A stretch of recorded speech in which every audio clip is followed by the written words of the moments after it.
Bienvenue sur La nymphe et la sorcière, le podcast où les expertes d'aujourd'hui racontent les héroïnes d'hier. Pour moi, Phèdre n'a longtemps été que le sujet d'une pièce de théâtre de Racine étudiée à l'école et, j'ai honte aujourd'hui de l'avouer, mais souvent confondue avec d'autres héroïnes antiques comme Bérénice ou Antigone. En gros, des femmes aux histoires tragiques.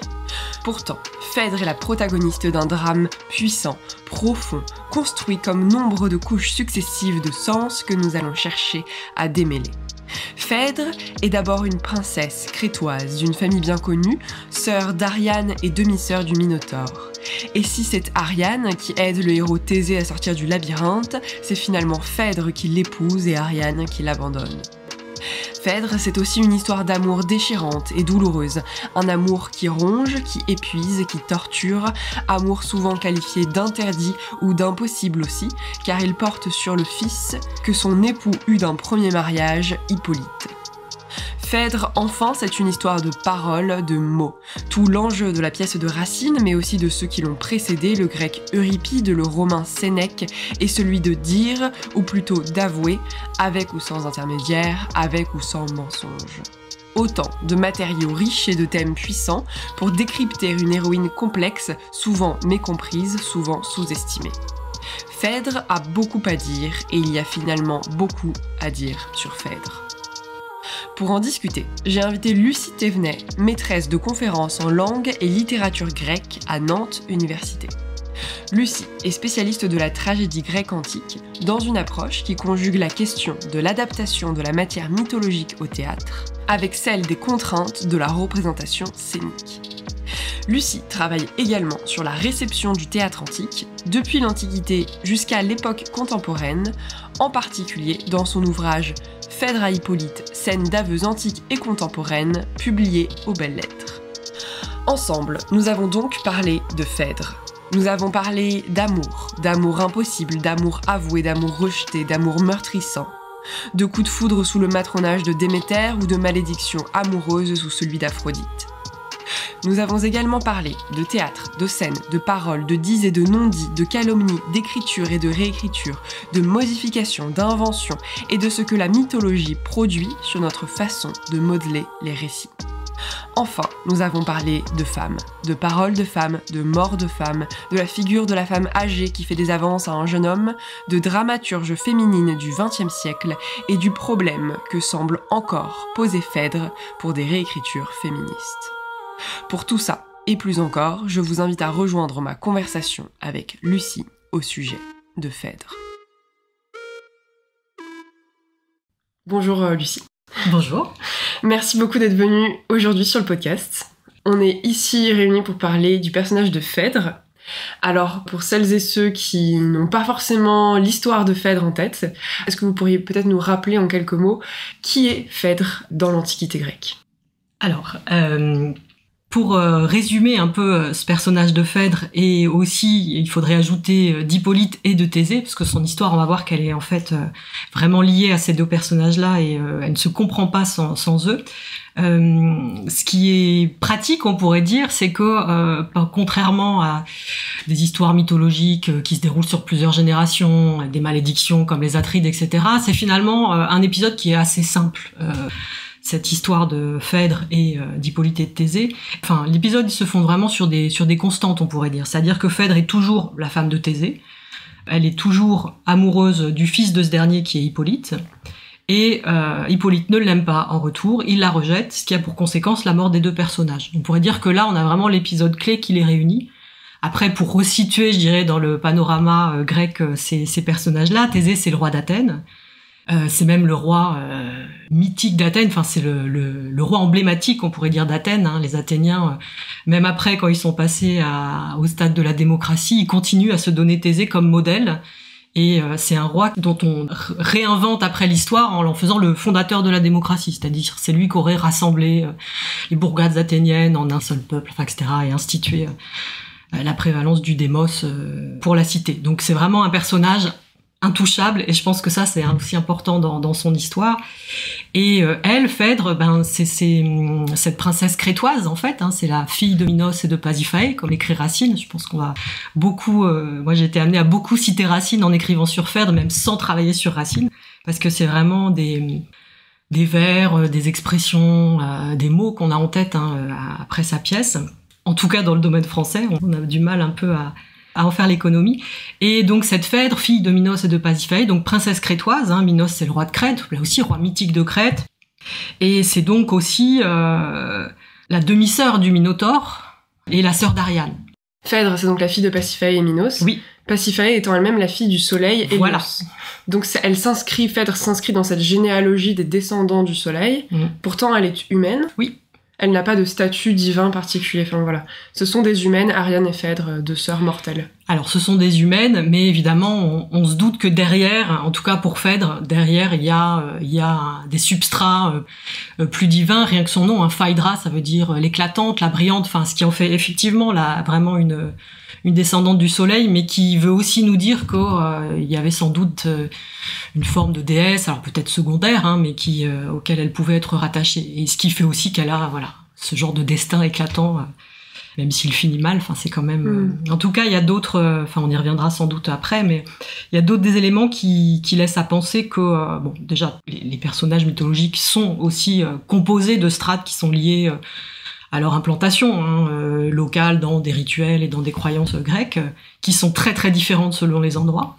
Et là, par recoupement, on se doute bien que il y a une déesse en Phèdre, même si c'est pas au stade où après il y a les récits, j'allais dire mythologiques, ce serait pas le bon adjectif, mais enfin les mises en forme de la tragédie ou d'autres genres, mais surtout en tragédie. Voilà, c'est pas un élément qui est traité. Elle n'a pas de pouvoir magique, mais oui, elle est de la famille de Pasiphae, de Circé, c'est ça, et de Médée. Voilà, et c'est vrai son histoire ne raconte tellement pas ça qu'on le laisse souvent de côté. Ça peut être réinvesti aussi. Bien sûr, oui, parce que officiellement, ça serait la nièce de Circé, la cousine de Médée, qui elles sont les mêmes descendantes d'Hélios, et pourtant elles ont des pouvoirs. Exactement. Donc, Phèdre grandit à la cour de Crète avec Ariane, avec le Minotaure, et donc on l'oublie parfois, mais Phèdre, par sa généalogie, est ainsi liée au mythe d'Ariane, de Thésée et du Minotaure. Si on se rappelle, Thésée va justement jusqu'en Crète, puisque les Athéniens doivent payer un tribut de jeunes gens, jeunes filles, qui nourrit en fait le Minotaure, et dont ils ne peuvent se défaire. Et voilà, jeune prince vaillant, il va jusqu'en Crète et il réussit à combattre le monstre. Voilà, c'est une espèce d'épreuve initiatique symbolique aussi d'une certaine manière. Et pour arriver au bout de cette épreuve, on connaît aussi bien cet épisode, c'est celui du labyrinthe, c'est celui de ce palais là aussi mythique de Knossos, qui semble-t-il est sans doute là aussi inspiré d'une certaine réalité, en tout cas de l'architecture propre au palais minoen, qui en faisait, j'allais dire un dédale de plusieurs pièces, mais voilà, on faisait de Dédale le constructeur du labyrinthe, ce palais de la double hache qui avait servi à enfermer ce monstre qui était le Minotaure, Mium Mitoro. Et donc Thésée sait qu'il doit aller dans le labyrinthe pour tuer le Minotaure, mais évidemment, il va falloir qu'il réussisse à sortir de ce lieu. Et c'est là qu'intervient le personnage d'Ariane. Donc Ariane, voilà, princesse, fille de Minos, et qui est tombée amoureuse de lui, et il lui a promis de l'emmener avec lui en Grèce, à Athènes. Et donc elle l'aide avec le fameux fil. Et il part ensuite avec elle, et puis on connaît l'issue triste de cette histoire-là, c'est qu'en chemin, il l'abandonne à Naxos. Alors, il y a plein de raisons à ça, elle est recueillie après par Dionysos, déifiée, enfin voilà. Ça ne finit pas forcément très mal pour elle, mais voilà, on sait qu'il y a cet abandon d'Ariane à Naxos, qui a donné lieu aussi à de belles musiques, de belles compositions musicales. Mais Phèdre part aussi avec eux, en fait. Et finalement, donc là, c'est vrai qu'on travaille assez peu sur cette configuration, mais voilà, Thésée rentre avec une princesse crétoise, mais ce n'est pas Ariane à qui il l'avait promis, mais Phèdre, et c'est elle qui l'épouse. Phèdre partirait de Crète avec Ariane et Thésée. Je connais pas d'histoire, de variante ou d'épisode dans lequel on inventerait une intrigue amoureuse qui naîtrait entre ces deux-là, je dirais dès la Crète, qui les pousserait à abandonner la sœur. Enfin voilà, ça a pas du tout été traité. Ce serait assez amusant à regarder, mais voilà, en tous les cas, Phèdre devient donc reine d'Athènes, aux côtés de Thésée, donc encore une fois, ce roi modèle. Et c'est donc ce couple dynastique qui doit être évidemment bien sous tout rapport. Donc la raison veut qu'elle part avec eux en même temps, ils abandonnent Ariane, on sait pas le rôle que Phèdre a joué là-dedans, mais en tout cas c'est Phèdre qui finit à la cour d'Athènes, comme épouse de Thésée. Comme épouse et reine légitime. Et c'est là qu'arrive le nœud de l'histoire, c'est que elle tombe amoureuse, d'Hippolyte, qui est le fils que Thésée a eu avec la reine des Amazones. Alors, Thésée a eu une première épouse avant, une Amazone. Qui est-elle? Quelle est cette histoire avec Thésée, et notamment puisqu'elle est ensuite la mère d'Hippolyte? Oui, alors Thésée, il est lié aux Amazones de manière plusieurs niveaux. On représente Thésée, donc je le disais tout à l'heure, c'est le roi modèle. C'est aussi un personnage qui, comme Héraclès, son cousin, est une sorte d'héros civilisateur. Donc Thésée, il y a une partie de son histoire où il combat des monstres. Alors c'est pas les 12 travaux d'Héraclès, on les connaît moins. C'est plutôt des monstres locaux, on pourrait dire vraiment liés à la région de l'Attique. On dit toujours qu'ils purgent en fait l'Attique des bandits, des bandits qui pouvaient avoir certains pouvoirs magiques. Mais on se doute bien que là derrière il y a une action de sa part qui a fait que l'Attique est devenue plus sûre. On ne sait pas comment ni pourquoi, mais en tous les cas il y a ces travaux de Thésée qui sont représentés. On a des séries de coupes. On voit, ça fait un peu comme des vignettes, on voit Thésée Thésée avec Procus, Thésée contre l'Alais et puis évidemment après il y a le Minotaure, mais souvent il est représenté au centre. C'est-à-dire que là c'est vraiment le gros exploit de Thésée, mais avant il y en a toute une autre série. Et donc dans cette liste des travaux de Thésée, il y a aussi des combats contre les Amazones, qui elles sont également extrêmement représentées et auquel on fait allusion sur plein de supports différents dans Athènes, puisque ce combat contre les Amazones, il vient aussi symboliser une sorte de lutte on pourrait dire, la civilisation contre la sauvagerie. On a les personnages qui combattent des monstres, et les Amazones sont des sortes de monstres. C'est une déclinaison des combats contre les gérants, les gigantomachie qu'on voit sur certains temples. Il y a aussi des amazonomachie, donc les combats contre les Amazones. Évidemment, là, ça prend une autre forme, puisque ces monstres sont en fait des femmes, et donc il y a un côté altérité, on pourrait dire un peu radical, de ces hommes qui combattent des femmes, mais des femmes qui sont devenues, elles, quasiment des hommes, qui sont des guerrières et qui les combattent avec leurs propres armes. Donc il y a une ambivalence en fait de ces ennemis féminins qui est assez fascinante. Et pour aller en plus au bout de ce jeu d'attraction-répulsion, Thésée a une liaison ou épouse la reine des Amazones, alors qui porte différents noms. Elle peut parfois s'appeler Hippolyté au féminin, et donc c'est pour ça que son fils s'appelle Hippolytos. Mais on sait qu'Héraclès lui aussi avait eu un épisode de ses travaux où il doit aller chercher la ceinture de la reine des Amazones. Voilà, c'est un peu l'ennemi ultime, on pourrait dire. Mais en tous les cas, il y a une union aussi entre eux, une fois qu'il les a défaites. Et donc ce personnage d'Hippolyte qui en est le fruit. Donc on a un peu maintenant tout le contexte pour ce que raconte la tragédie, non? Donc Phèdre est à Athènes. Généralement les pièces commencent par le fait que Phèdre est amoureuse de son beau-fils, Hippolyte, l'enfant de Thésée. Est-ce qu'on a un aperçu déjà de comment est-ce qu'elle tombe amoureuse d'une Phèdre non amoureuse d'Hippolyte, où on entre tout le temps dans l'action, où elle est déjà en proie à la passion déchirante?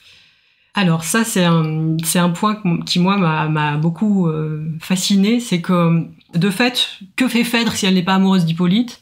Il n'y a pas d'histoire. Voilà, c'est comme si elle finalement son destin se mettait vraiment en place dans l'interaction avec Hippolyte. Phèdre sans Hippolyte, je sais pas ce qu'on raconterait dessus en fait. On n'a pas d'autres épisodes d'une reine d'Athènes qui ferait ceci, cela. Alors il y a le fait que Thésée, oui, je voulais le mentionner tout à l'heure, Thésée a cette liaison avec cette reine des Amazones, Hippolyté ou Antiope, c'est un des noms qui lui est donné. Mais Thésée a une multitude de liaisons par ailleurs. Thésée, c'est vraiment le personnage du séducteur volage, et on dit même chez Racine, ça commence comme ça d'ailleurs chez Racine. Il y a la liste des conquêtes de Thésée, et Hippolyte qu'en est un peu décontenancé. Thésée, il va jusqu'aux enfers. Lui, la Hélène, ils vont chercher Perséphone pour son ami Pirithous, il reste enfermé, etc. On y reviendra aussi, parce que c'est pour ça que l'histoire avec Hippolyte va se développer. C'est parce que Thésée n'est pas là. C'est l'absence de Thésée qui fait aussi que il y a l'épisode Phèdre-Hippolyte qui peut se mettre en place et se développer. Mais voilà, Thésée est un séducteur, et donc on pourrait imaginer cette Phèdre, qui a quand même pendant un temps reste au palais, abandonnée, loin de chez elle, et qui va trouver dans ce jeune homme un objet pour, non pas d'occupation, on va pas non plus en faire une reine complètement désœuvrée, mais ça pourrait aussi se jouer de cette manière-là. C'est vrai qu'on a enregistré aussi un épisode sur Hélène de Troie, et j'ignorais complètement que Thésée avait tenté de l'enlever, qu'il l'a enlevée et qu'elle a été sauvée par ses frères. Oui, et elle était toute jeune, sans doute, à l'époque. Ouais, c'est Thésée, et c'est vrai qu'il est... non, Thésée, il est, très volage, quoi. Et c'est vraiment pas passé sous silence, donc c'est assez amusant. On dit même, dans certaines pièces, que Thésée préfère Pirithous, en fait, à Phèdre. Donc c'est pour ça qu'il part avec cet ami masculin pour des aventures extrêmes, mais surtout pour ne pas être à la maison avec sa femme, en gros. Très bien. Et donc, ce que je disais, ce qui m'a assez fasciné dans ce personnage, alors de fait, elle n'existe pas sans l'histoire d'amour. Et on a aussi, on a aussi des renseignements sur le moment du coup de foudre. Et sans doute parce que, voilà, on aime bien qu'il y ait un coup de foudre. Un coup de foudre qui, là, va évidemment être unilatéral. Mais il y a différentes... Alors là, ça peut être chez Euripide. Dans les résumés qu'on en trouve, par exemple, chez Plutarque, on a des allusions à cette rencontre de Phèdre et d'Hippolyte au mystère d'Éleusis, pendant des cérémonies, en fait. Ces mystères d'Éleusis, donc cérémonie cultuelle secrète, exclusive, dédiée à la déesse Déméter, dont on parle dans l'épisode du podcast dédié à Déméter. Et donc il y aurait un coup de foudre au mystère d'Éleusis qui, moi, m'a donné vraiment l'impression d'une trame qui est beaucoup plus une trame de comédie grecque, alors pas les comédies d'Aristophane, mais celle d'après, celle de Ménandre, et puis qui vont donner après la comédie latine. C'est vraiment une histoire de ce type-là, ou des romans grecs. Les jeunes héros des romans grecs qui sont tous les plus beaux, c'est la plus belle jeune fille du pays et qui rencontre le plus beau garçon de la contrée, et puis il y a tout de suite cette attirance incroyable de l'un pour l'autre. Ça se joue exactement avec les mêmes codifications, en fait, et on aimerait bien que cette histoire elle puisse aussi se dérouler aussi bien que dans ces genres-là, mais évidemment là généralement on reste dans des cadres où ça va très mal finir.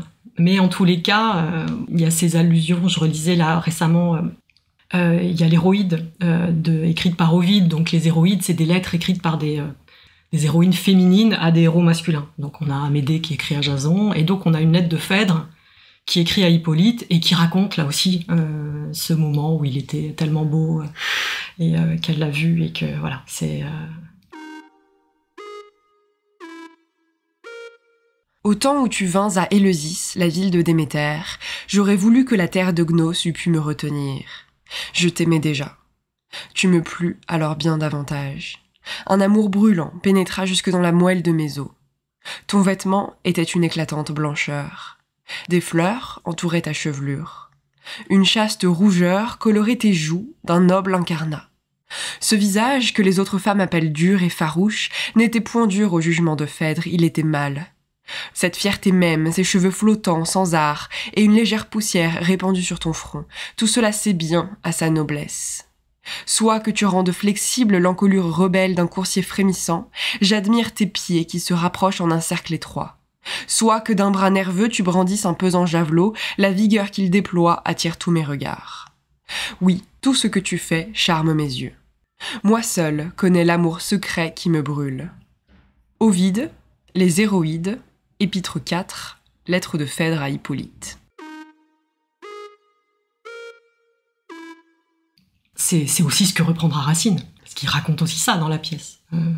Je rougis, je le vis, je rougis, je pâlis à sa vue, voilà, c'est ça. Moi, ce qui me plaît avec ce moment-là de l'épisode, c'est que ça nous montre aussi une facette de ce personnage féminin qui est en fait aussi celui d'une toute jeune fille. C'est-à-dire qu'on a très souvent, après, dans la tradition, figé Phèdre dans un personnage de femme plus âgée. Certains parlent aussi d'une sorte de cougar. Enfin voilà, on a vraiment cette logique d'une femme plus âgée qui va jeter son dévolu sur ce tout jeune homme innocent, etc. C'est pas du tout comme ça forcément que ça se passe. Et on peut se dire que dans le cadre grec, mais même aussi d'ailleurs dans le cadre romain, et sans doute après, leur différence d'âge n'est pas forcément très grande.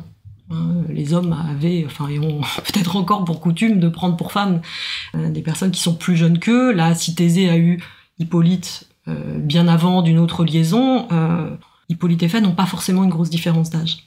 Et c'est souvent le cas dans le cadre romain, avec les remariages successifs. Là, c'est dans vraiment des histoires un peu dynastiques, mais c'est tout à fait plausible qu'on puisse avoir ce très joli début d'histoire d'amour entre deux jeunes gens. Et je parlais là des mystères d'Éleusis, mais on parlait des lieux en fait d'Athènes. Il faut aussi comprendre que si elle a un coup de foudre pour Hippolyte, c'est qu'en fait il est possible qu'elle ne l'ait pas rencontré forcément beaucoup plus tôt. C'est-à-dire que Hippolyte ne vit pas à la cour d'Athènes avec Thésée. Hippolyte, lui, son lieu c'est Trézène. Trézène, c'est de l'autre côté du golfe Saronique, et c'est la ville de son grand-père Pitthée. Et donc, il est possible qu'à un moment donné, il y ait une rencontre. C'est-à-dire, c'est aussi ça. Il faut pas qu'on replaque là-dessus une famille recomposée où Phèdre élèverait Hippolyte et tout d'un coup tomberait amoureuse de lui. C'est pas du tout dans ces termes-là que ça se joue. Donc voilà, il y a un moment donné, cette rencontre, qui n'avait peut-être pas eu lieu auparavant, du fait aussi de la personnalité d'Hippolyte, qui est plutôt attiré par le grand air, la nature, la chasse, Artémis, et pas du tout par Athènes et tout ce qui se joue au palais de son père, par exemple. Oui, c'est vrai que c'est important tout ce que vous dites, parce que vous avez parlé du cliché de la famille recomposée. C'est vrai qu'en tête, on a la marâtre qui est dans le même foyer que son fils et qui en tombe amoureuse d'une façon complètement l'inceste qu'on récrimine. C'est vrai que là, c'est potentiellement une jeune fille qui rencontre un jeune garçon à une fête et qu'elle ne fréquente pas. Quoi. Voilà. Et qu'elle est en plus délaissée par son mari. Donc, exactement, qui va jusqu'aux enfers pour tenter d'enlever des femmes. Vous avez parlé d'Hippolyte et de la nature. Oui. C'est vrai qu'on n'a pas présenté Hippolyte pour l'instant, alors que c'est souvent un des personnages principaux à égalité avec Phèdre. Hippolyte vénère Artémis. Hippolyte donc est plutôt ce personnage de chasseur dans la nature, voire chaste, puisque ceux qui vénèrent Artémis sont un vœu de chasteté, c'est ça ? Oui, alors d'habitude c'est plutôt des jeunes filles. Donc on a toute une série de jeunes filles qui sont sous le patronage d'Artémis et qui restent, ces suivantes et qui se voient elles, qui de fait refusent toute présence, même masculine. C'est souvent aussi presque une caste féminine. On n'est pas loin des Amazones en fait. Donc il y a tout ce côté-là qui le tire en fait vers comme vous l'avez dit, la chasse, la nature, les animaux, etc. Et c'est vraiment comme ça qu'il en vient à se caractériser. Alors, on n'a pas encore vraiment ancré ça dans des œuvres précises, mais l'Hippolyte qui est présenté dans la pièce d'Euripide qui porte ce nom, donc Euripide qui est un des grands tragédiens du 5e siècle avant Jésus-Christ à Athènes, cet Hippolyte, tel qu'il lui le décrit, il est vraiment très radical en fait. Et il semblerait que c'est un personnage pour lequel on creuse en fait cette voie-là, c'est-à-dire que il a une attitude qui n'est pas normale non plus. L'amour de Phèdre, il va peut-être être trop grand, il va peut-être ne pas porter sur le bon objet, mais la contrepartie, c'est qu'en fait, en face, on a un personnage qui est très complexe également, et qui ne fait peut-être pas les choses comme on devrait les faire. Donc c'est aussi pour ça que, l'histoire, elle peut se développer parce que c'est des deux côtés, en fait, qu'il se passe quelque chose d'anormal et d'inhabituel. Alors l'enjeu, dans la pièce d'Euripide, il est, on va dire, symbolisé par l'affrontement entre les déesses Aphrodite et Artémis. Et Aphrodite, justement, parce qu'Hippolyte vénère Artémis, mais vénère trop Artémis, en fait, et délaisse de ce fait les autres divinités, et elle en particulier. Aphrodite, ça va être l'incarnation de l'amour, de l'union des êtres, de la force de l'éros, etc.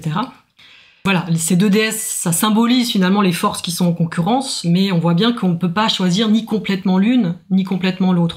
On est déstabilisé. Et là, on va avoir, Hippolyte qui est tiré du côté d'Artémis, et Phèdre qui, par vengeance d'Aphrodite, parce qu'il y a une intrigue, va se trouver complètement plongé dans les affres de l'amour, passion, de l'éros ultime, etc. Mais c'est vraiment parce qu'il y a ces deux forces, et on voit bien que il faudrait qu'elles s'accordent, mais cette histoire, elle nous raconte justement comment elles ne s'accordent pas. Et c'est pour ça qu'il y a une histoire, j'ai envie de dire. Chacun des deux personnages est vraiment progressivement radicalisé dans ses positions. Oui, et comme en fait chacun a une incarnation ou un miroir de ce que la déesse illustre au-dessus. Laisse dans les forêts ta rudesse sauvage.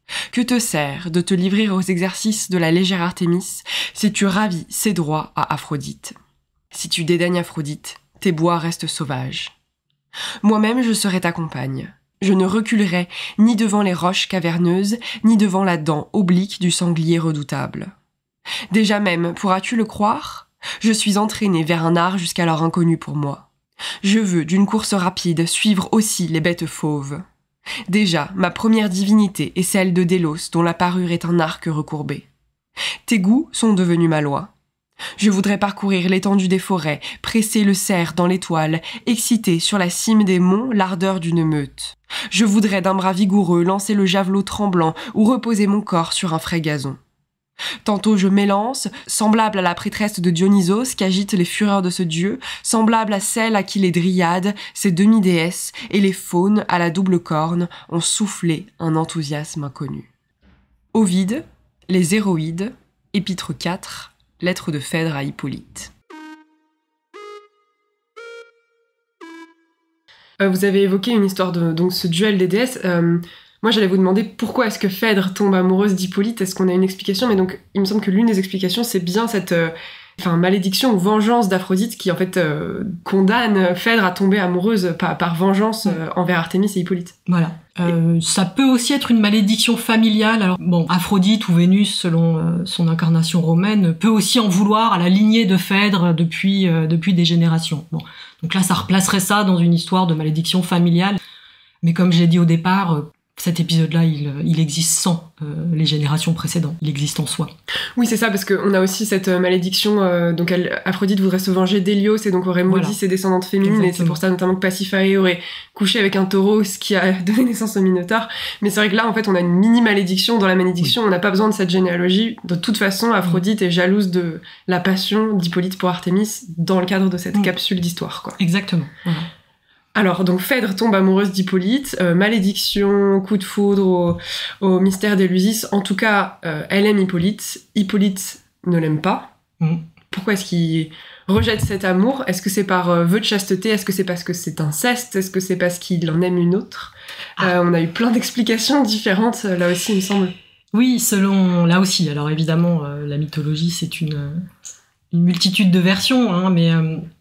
on réussit parfois à... Moi, j'aime bien voir la mythologie comme une sorte d'exploration des possibles. On a l'impression que quand il y a une version qui n'est pas exploitée, il y aura toujours un auteur, un peintre, un compositeur pour aller chercher de ce côté-là et puis inventer autre chose. Et puis après, l'idée, c'est de voir comment elle se recoupe, comment elle s'hybride. Voilà, ça crée vraiment des cartographies assez... qui donnent un peu le tournis. Hein. Il y a un vertige dans la mythologie qui est assez net. Mais... là, pourquoi Hippolyte n'aime pas Phèdre? Bon, c'est évidemment une question à laquelle on a voulu répondre. Bon, moi j'ai envie de dire qu'il faudrait même pas y répondre, parce que si Hippolyte aimait Phèdre, il y aurait plus d'histoire. Oui, mais ici on cherche à comprendre. Alors, si on cherche à comprendre pourquoi, mais on va voir qu'il peut y avoir des versions où on l'a imaginé, hein, qu'en fait, voilà, il s'aime en secret, et il cherche simplement à trouver le moyen de... finalement d'évincer Thésée, voire même de le tuer, ce qui équivaudrait à un régicide en fait, et qui pour Hippolyte serait un patricide. Mais voilà, on a pu avoir ça tournerait vraiment autour d'intrigues un peu dynastiques, on en a quelques traces. Mais si on cherche la réponse à cette question, pourquoi Hippolyte n'aime pas Phèdre, alors on a donc trouvé des réponses. Il y a de fait ce qu'on vient d'évoquer, hein, le fait qu'il est suivant d'Artémis, donc rétif à toutes sortes d'amour, à toutes sortes de liens amoureux, et donc vœu de révérence envers la déesse et donc de chasteté. C'est un cœur pur, hein, c'est un jeune homme innocent. Donc ça, c'est une explication. Bon, qui est quand même, avec le lien avec la déesse Artémis, fait que... il s'y tient, on pourrait dire, en quelque sorte. Son non-amour, qui parfois se traduit justement de manière assez violente comme un rejet. Les arguments qui sont donnés pour ce rejet, c'est de fait le fait que Phèdre soit mariée avec Thésée, donc que Phèdre soit mariée avec son père, ce qui rend en fait toute union entre eux impossible. Alors la question de l'inceste, elle s'est finalement, je crois, développée en fait au fur et à mesure des siècles pour devenir une sorte d'invariant en fait de cet épisode-là, mais je suis pas certaine que ce soit la clé en fait. Déjà, dans les sources antiques, chez Euripide que je mentionnais à l'instant, il n'y a pas de trace du tout de cet interdit-là. Enfin, l'interdit, il vient du fait que Phèdre est mariée avec Thésée, que Phèdre est mariée avec le roi, que Phèdre est mariée avec son père. Mais la question du lien entre eux, de ce que ça crée comme lien entre eux, ça se lie pas en fait avec le cadre de l'inceste. Ça l'est davantage, par exemple, chez Sénèque. Chez Sénèque, il reprend cet épisode-là, il écrit sa version, qui est une Phèdre. Donc Sénèque, on est là au 1er siècle, on est dans le monde romain, 1er siècle après Jésus-Christ. Et là, lui, évidemment, il se fait aussi l'écho des cadres matrimoniaux de son époque, où, je le disais tout à l'heure, il y a beaucoup d'alliances entre les familles, il y a différents mariages à certains moments, etc. C'est très, très dynastique, c'est le terme que j'employais. Et là, il y a, selon les époques, ça a été étudié par vraiment des spécialistes de la question, mais selon les époques, selon les cadres, il peut y avoir des interdits. Mais c'est assez variable et c'est pas facile non plus de dire que c'est nécessairement un lien incestueux. Moi, ce que je me suis dit, en fait, à travailler là-dessus, c'est que l'inceste vient comme un élément qui est là pour dire l'impossibilité. Sous forme d'interdit peut-être, mais l'impossibilité de cet amour, l'impossibilité qu'il a de se déployer. Parce que justement, ça permet de de radicaliser les personnages, encore une fois, de les circonscrire à un rôle particulier. Et c'est ce qui permet de mettre en exergue le moment tant attendu, enfin le moment clé en fait de l'épisode, qui est pour moi le moment de l'aveu. Parce que cet amour, il pourrait rester, ne jamais être dit, il n'existerait pas, mais Phèdre se consumerait dans les longueurs de cette passion. Mais en fait, s'il y a une histoire entre Phèdre et Hippolyte, s'il y a un épisode qui se crée avec Phèdre, Hippolyte, Thésée, c'est autour de cette question de l'aveu. Et c'est vraiment ça que moi j'ai essayé de travailler, parce qu'il me semble que c'est là en fait que tout se joue. Alors, pour qu'il y ait cet aveu, il faut qu'il y ait un amour incroyable avant, donc il peut se raconter de différentes manières, avec un coup de foudre, avec la jeunesse, avec tout ce qu'on voudra, qui nous donne aussi une petite teinte romantique pour nous aujourd'hui. Mais il faut aussi qu'il y ait une impossibilité, c'est-à-dire qu'encore une fois, Hippolyte ne peut pas aimer Phèdre.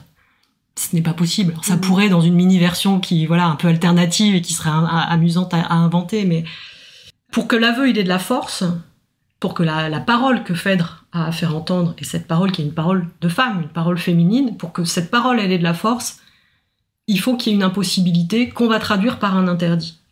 Et l'interdit peut être de diverses sortes. L'interdit, ça peut être le mariage entre les parents. Ça peut être qu'on caractérise cet amour comme incestueux à cause du lien que ça crée, que le mariage crée entre la belle-mère et son beau-fils. Mais je veux dire, naturellement, il n'y a pas de lien entre eux. Hein, donc on recrée un lien, voilà. Et je crois que c'est plutôt un prisme, en fait, pour montrer le caractère impossible. Autre élément de contexte, au moment où Phèdre hésite à déclarer son amour, son époux Thésée n'est pas là. Il est absent, voire il est mort. Il peut être absent pour plein de raisons, mais il y a une des raisons souvent retenues, qu'il est aussi d'ailleurs chez Racine, c'est qu'il est aux enfers. C'est qu'il est parti, alors il est aux enfers, c'est-à-dire qu'il est peut-être aussi mort d'une certaine manière. Et dans cette Phèdre de Sophocle, il y a un élément qui est intéressant. Il y a deux vers dans lesquels on fait allusion à Cerbère, au chien des enfers. Et donc, certainement au fait que Thésée est aux enfers, en fait, pendant le début de l'histoire. Et Racine y reprend ça également, puisque si Phèdre va pouvoir imaginer quelque chose de possible, alors grâce à la nourrice, qui elle sert un peu de relais, mais en tous les cas, si Thésée est absent, si Thésée est mort, et on a l'annonce de sa mort, en fait, finalement, les verrous, ils sautent. L'union potentielle entre Phèdre et Hippolyte, elle peut très bien avoir lieu. Donc c'est aussi ça qui fait qu'il n'y a pas forcément de lien incestueux entre eux. C'est-à-dire qu'à partir du moment où il n'y a plus Thésée, où il n'y a plus le mari, et où il n'y a plus aussi le roi, on peut imaginer une union entre le fils de ce roi et la reine veuve, et ça, je dirais que c'est une union dynastique qu'on trouve dans plein d'exemples, ailleurs, et historiquement. C'est une manière de garder dans la famille, voilà. Et là, il n'y a plus de problème moral, en fait. Sur l'amour de Phèdre, c'est vrai qu'on est même passé un peu vite sur les effets que ça produit sur elle, parce que elle est pas juste amoureuse, elle est torturée. Elle est mentalement et physiquement même affaiblie au bout de ses forces, épuisée par cet amour. Oui. Alors ça fait partie des invariants, on pourrait dire, hein, c'est que cet amour, c'est une maladie. C'est un osos, il est vraiment qualifié comme ça. C'est aussi une maladie parce qu'il ne trouve pas d'aboutissement. Hein. Donc de fait, cet amour, il va complètement atteindre physiquement et moralement Phèdre. Alors là, on réinvestit, je dirais, tout le vocabulaire qui est expérimenté par ailleurs dans d'autres genres que, par exemple, là je pense à la tragédie, hein, mais on va reprendre tout ce qui est de la lyrique amoureuse, on va avoir des éléments qui viennent vraiment, qui sont quasiment équivalents à ce que Sappho écrit, la poétesse de l'amour, hein, c'est comme ça qu'on la caractérise, à ce qu'elle écrit dans des petits fragments qu'on a retrouvés, hein, sur ce feu qui dévore complètement le corps, etc. Il y a des images invariantes, hein, des topoi qui sont là et qui sont vraiment toujours présents en fait dans la manière de raconter cette histoire et de décrire l'état de Phèdre. Qui, pour reprendre l'exemple de l'Hippolyte d'Euripide, n'apparaît en scène que déjà assez tardivement. Avant, on va mettre en jeu cette apparition avec le cœur qui s'inquiète de son état, qui vient prendre de ses nouvelles parce qu'on sait qu'elle est malade, etc. Ensuite, on a le personnage qui apparaît, mais très certainement couché, porté sur une litière par des servantes, qui peinent à se lever, et on a ce personnage de la nourrice, hein, qui essaie de prendre soin d'elle et qui nous fait un peu le récit aussi de son mal-être. Tu n'as pas mangé depuis X temps. Enfin, c'est vraiment cette peinture de la passion amoureuse. Voilà, on arrête de dormir, on peut plus dormir, on peut plus manger, on est complètement pris par ce sentiment qui est dévastateur. Mon mal vient de plus loin. À peine au fils d'Égée, sous les lois de l'hymen je m'étais engagé, mon repos, mon bonheur semblait être affermi, Athènes me montra mon superbe ennemi. Je le vis, je rougis, je pâlis à sa vue. Un trouble s'éleva dans mon âme éperdue. Mes yeux ne voyaient plus, je ne pouvais parler. Je sentis tout mon corps étranger et brûlé. Je reconnus Vénus et ses feux redoutables, d'un sang qu'elle poursuit tourments inévitables. Par des vœux assidus, je crus les détourner. Je lui bâtis un temple et pris soin de l'orner. De victimes moi-même à toute heure entourée, je cherchais dans leurs flancs ma raison égarée. D'un incurable amour remèdes impuissants. En vain, sur les autels, ma main brûlait l'encens. Quand ma bouche implorait le nom de la déesse, j'adorais Hippolyte, et, le voyant sans cesse, même au pied des autels que je faisais fumer, j'offrais tout à ce dieu que je n'osais nommer. Ce n'est plus une ardeur dans mes veines cachées, c'est Vénus tout entière à sa proie attachée.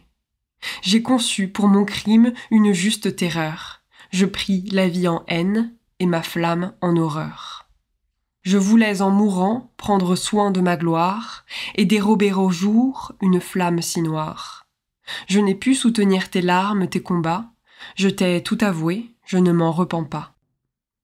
Phèdre à la nourrice, dans Phèdre de Racine, acte 1, scène 3. Et ça, je dirais, ça occupe un certain temps à chaque fois, ou ça occupe un certain nombre de pages, ou ça occupe... voilà, il y a quand même une importance à décrire cet état amoureux de Phèdre qui est là aussi incontournable, en fait. Mais encore une fois, c'est parce qu'on a besoin que cet amour soit ultime, c'est parce que l'amour est si fort qu'elle va être poussée à l'avouer. En fait, c'est-à-dire que s'il était moins fort, peut-être qu'elle ne l'avouerait pas. Mais là, je trouve que voilà, cette clé de l'aveu, c'est vraiment un pivot. Hein. Clairement, c'est ce qui va aussi permettre d'activer la parole, mais parce que, en fait, soit elle va mourir, et elle est quasiment en train de mourir, en fait, chez Euripide au départ, soit elle va mourir là sans rien dire, bon, soit elle mourra après, mais en ayant parlé. Alors justement, on se dirige vers cette scène des aveux. Vous l'avez dit, c'est vraiment le choc entre deux éléments, Aphrodite, Artémis, mais surtout l'amour fou, l'amour trop fort, et de l'autre côté l'impossibilité qu'il se concrétise. Phèdre décide d'avouer son amour. Pourquoi ? Comment ? Quels sont un peu les tenants et les aboutissants de cette décision des aveux ? Alors, ce qui va déclencher l'aveu, comme je le disais à l'instant, c'est le sentiment amoureux qui a atteint vraiment son paroxysme. Donc là, il y a une espèce d'obligation, en fait, à le dire. Après, cette question de l'aveu, elle a pu justement... alors, autant, je dirais que le déroulement de l'épisode en soi, Phèdre, Hippolyte, voire même Thésée, il est assez constant. Après, là où on va avoir des variantes, en fait, ça va être dans la manière d'avouer. Manière d'avouer parce que ça peut évidemment prendre plusieurs formes. Et ce qui est aussi un peu, je dirais, contre-productif, c'est que si on remonte chronologiquement aux traces qu'on a de cet aveu, on va aller jusqu'à l'Hippolyte d'Euripide. On est au 5e siècle. Sauf que l'Hippolyte d'Euripide est précisément une sorte de contre-exemple. Parce que si vous lisez bien l'Hippolyte d'Euripide, ou si vous le regardez bien mis en scène, Phèdre et Hippolyte ne se trouvent jamais en scène ensemble. Donc il n'y aura jamais d'aveu entre eux. Et c'est justement ce qu'a voulu mettre en jeu Euripide dans sa pièce. C'est qu'il a voulu, je le disais tout à l'heure, il a radicalisé les personnages, sauf que c'est sa pièce qu'on va prendre comme modèle. Donc là aussi, vous voyez, on est un peu trompé, en fait, par la tradition et par ce qui nous a été transmis. Donc il n'y a pas de confrontation chez Euripide, mais il y a un aveu quand même, puisque l'aveu est fait à la nourrice. Et c'est cette scène qui est quasiment reprise, en fait, par Racine, avec les... C'est toi qui l'as nommé, enfin c'est déjà dans le texte d'Euripide, et c'est vraiment une sorte d'écho vraiment très net, même si Racine, lui, dans sa préface à sa Phèdre, dit c'est un sujet qu'il a tiré d'Euripide, mais très clairement sa trame, elle est plutôt sénéchienne. Donc nos deux grands jalons dans l'Antiquité, c'est l'Hippolyte d'Euripide, et puis ensuite la Phèdre de Sénèque, dont on a dit un mot tout à l'heure. Et à l'inverse, donc dans la Phèdre de Sénèque, là, c'est totalement l'opposé. On a justement une Phèdre qui est beaucoup plus directe, et qui va se confronter directement à Hippolyte, dans une scène au cours duquel elle va essayer. Je dis essayer parce que c'est justement un sujet sur lequel j'ai voulu enquêter de près, même quand il y a une confrontation directe, même quand on se dit qu'il y a une scène d'aveu, ce qui est dit véritablement, c'est jamais de manière brute, directe, un je t'aime frontal. Ça se passe jamais comme ça, en fait. C'est comme si c'était là aussi. Il fallait prendre des détours, on pouvait pas dire cette chose-là de manière si nette. Peut-être parce qu'on sait qu'il va pas être accepté. Enfin, c'est vrai que cette parole-là, elle va se perdre. Donc on a ces deux jalons-là, et entre eux, et après eux, on a aussi beaucoup d'autres manières de faire advenir cette scène-là. Alors, l'Hippolyte d'Euripide, donc celui qui est donc ce contre-exemple, mais qui est notre modèle le plus ancien, il y a une histoire très particulière. Alors, on sait que Euripide avait écrit, avant cet Hippolyte, qui est en fait le second, un premier Hippolyte. Donc une première version de la pièce, qui, semble-t-il, d'après certains témoignages, avait été considérée comme... en gros, c'était un gros scandale. Voilà. Et on reconstitue généralement que c'est un scandale parce que dans la pièce, justement, Phèdre avoue directement son amour à Hippolyte et que, ça ne se fait pas. C'est-à-dire que cette parole-là, elle ne peut pas être entendue et donc on ne peut pas non plus la mettre en scène de cette manière-là. Voilà, on sait que ça a choqué. Je dis encore une fois à travers différents petits témoignages qu'on recoupe ici et là. Et donc il a écrit une seconde version qui est celle qu'on a. Et c'est aussi pour ça que j'ai dit à plusieurs reprises qu'il radicalisait les personnages. C'est sans doute pour ça. C'est-à-dire qu'il a voulu vraiment inverser complètement ce qu'il avait fait dans la première pièce. Mais on ne sait pas exactement ce qu'il avait fait dans cette première pièce. Et là-dessus, il y a une sorte un fantasme du premier Hippolyte qui, au vu de quelques citations, quelques commentaires sur la pièce, etc., a fait qu'au fil des siècles, il y a une sorte de vulgate en fait qui s'est mise en place où on peut lire chez les érudits les plus sérieux qui soient, chacun est capable de raconter ce qu'il y a dans la pièce et c'est toujours un aveu direct de Phèdre à Hippolyte. On n'en sait rien. On n'en sait rien et on a même aujourd'hui des petits extraits de résumés sur papyrus. Alors, il y en a 2 qui se recollent l'un l'autre et qui permettent d'avoir un texte un petit peu plus long. Donc des papyrus qui, eux, datent entre 1er et 3e siècle après Jésus-Christ, qui ont été trouvés en Égypte et qui, semble-t-il, sont extraits d'un ouvrage qui devait résumer des pièces.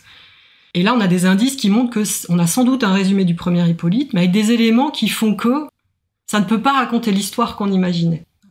Et donc, ça montre là aussi toute la faculté de création, en fait, qu'on a tous en nous, même en faisant notre travail très méthodologiquement et très sérieusement. Voilà, on a envie d'inventer des histoires, puis la mythologie, ce n'est que ça, et c'est pour ça que ça fascine. Et donc, on reconstitue une intrigue de ce premier Hippolyte avec l'aveu direct. C'est comme si aussi on avait besoin, en fait, que cette modalité-là, elle soit incarnée par les personnages. Et donc, on a besoin d'avoir un modèle de l'aveu direct, et on se dit que c'est le premier Hippolyte. Alors là où ça se complique, c'est qu'il y a aussi une Phèdre perdue de Sophocle, qui a écrit à la même période, qu'on ne saurait pas trop comment dater, sur laquelle on a quelques fragments, qui raconte sans doute une toute autre histoire, mais là aussi on la reconstitue au regard de ce qu'on connaît de Sophocle, c'est-à-dire 7 pièces sur une centaine d'écrites, donc au regard aussi de ce que la tradition a bien voulu, c'est les hommes derrière, ce qu'ils ont bien voulu choisir, sélectionner comme texte et ensuite transmettre au fil des siècles.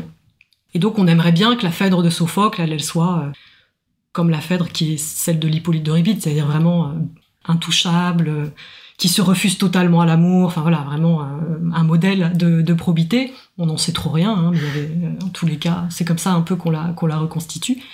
Donc voilà, ces sources, elles permettent de tisser aussi d'autres variantes en fait de l'histoire ou de mettre en jeu ou de mettre en lumière davantage certains éléments qui autrement sont traités d'une manière ou d'une autre, je crois. Et donc, on était aux aveux. Alors justement, sur les possibilités d'aveu, sur les manières de mettre en jeu ce scénario-là, donc soit on imagine qu'il y a un aveu direct, donc le premier Hippolyte, mais bon, moi je pense vraiment que non au vu de certaines preuves, inverse total dans le second Hippolyte, on l'a quand même chez Sénèque, donc ça c'est une manière de faire. Après, là je citais le personnage de la nourrice, qui se fait le relais de l'amour de Phèdre. La nourrice, elle joue souvent un rôle vraiment très important, donc c'est elle qui peut être la personne à qui on avoue, donc c'est quand même, elle est l'oreille à qui on dit l'amour, donc elle est une sorte de relais d'Hippolyte d'une certaine manière, quand on ne peut pas le dire directement à la personne concernée. Et étant ce relais, justement, c'est là où ça se précipite dans l'Hippolyte d'Euripide, c'est que elle promet de ne rien dire, mais en fait, elle va faire une proposition à la place de sa maîtresse à Hippolyte. Ce qui le met dans tous ses états, ce qui fait qu'on a une scène où on entend des cris dans la Skénè, qui est le bâtiment de scène dans lequel ils sont. La tragédie, elle se joue toujours devant le bâtiment de scène, donc en extérieur. On a Phèdre qui entend les cris depuis l'extérieur et qui se dit « Oh là là, il se passe quelque chose de terrible », qui reconnaît les voix et qui se dit « Ça y est, elle a tout dit ». Et elle se cache, et là on voit apparaître, en pleine dispute véhémente, la nourrice et Hippolyte. Et c'est là qu'Hippolyte a cette tirade ultra misogyne, qui dit vraiment les femmes, on n'en a pas besoin, il faudrait qu'on puisse avoir des enfants sans elles, déposer des offrandes dans un temps, puis en gros après retirer un enfant. Enfin voilà, il est terrible dans cette pièce-là. Ô Jupiter, pourquoi as-tu mis au monde les femmes, cette race de mauvais aloi ? Si tu voulais donner l'existence au genre humain, il ne fallait pas le faire naître des femmes. Mais les hommes, déposant dans tes temples des offrandes d'or, de fer ou d'airain, auraient acheté des enfants. Chacun en raison de la valeur de ses dons, et ils auraient vécu dans leur maison, libres et sans femme. Mais à présent, dès que nous pensons à introduire ce fléau dans nos maisons, nous épuisons toute notre fortune. Une chose prouve combien la femme est un fléau funeste. Le père qui l'a mise au monde et l'a élevée y joint une dot pour la faire entrer dans une autre famille et s'en débarrasser. L'époux qui reçoit dans sa maison cette plante parasite se réjouit. Il couvre de riches parures sa misérable idole, il la charge de robes, le malheureux, et épuise toutes les ressources de son patrimoine. Plus aisément on supporte dans sa maison une femme nulle et inutile par sa simplicité. Mais je hais surtout la savante, que jamais, du moins ma maison, n'en reçoive qui sache plus qu'il ne convient à une femme de savoir. Car ce sont les savantes que Vénus rend fécondes en fraude, tandis que la femme simple, par l'insuffisance de son esprit, est exempte d'impudicité. Il faudrait que les femmes n'eussent point auprès d'elles de servantes, mais qu'elles fussent servies par de muets animaux, pour qu'elles n'eussent personne à qui parler, ni qui pût à son tour leur adresser la parole. Tirade d'Hippolyte dans Hippolyte d'Euripide. Et donc voilà, la scène d'aveu, elle est complètement évitée et jouée par quelqu'un d'autre, et on voit que il est déjà très en colère quand c'est la nourrice, mais on n'ose pas imaginer si c'était Phèdre en face de lui. Et donc cette nourrice, elle peut aussi apparaître, donc soit pour, cette fois vraiment mandatée par Phèdre, aller avouer son amour à Hippolyte, par la parole, et la nourrice peut aussi se faire le relais par l'écrit, c'est-à-dire qu'on a aussi toute une autre tradition, alors là, ça va ouvrir une autre boîte, mais toute une autre tradition où Phèdre va écrire en fait cet aveu, elle va faire une déclaration d'amour par écrit dans une lettre, que la nourrice va transmettre à Hippolyte. Et donc là, on a un schéma qu'on retrouve dans d'autres histoires. Donc, je pensais là à la reine Sténébé qui est amoureuse du jeune Bellérophon qui est à sa cour. C'est un jeune héros moins connu, mais elle va direct lui avouer son amour en lui faisant remettre une lettre dont on a la teneur. Alors, on a une tragédie sur le sujet dont on a là aussi que des fragments, mais on sait que cette lettre, elle était vraiment très directe.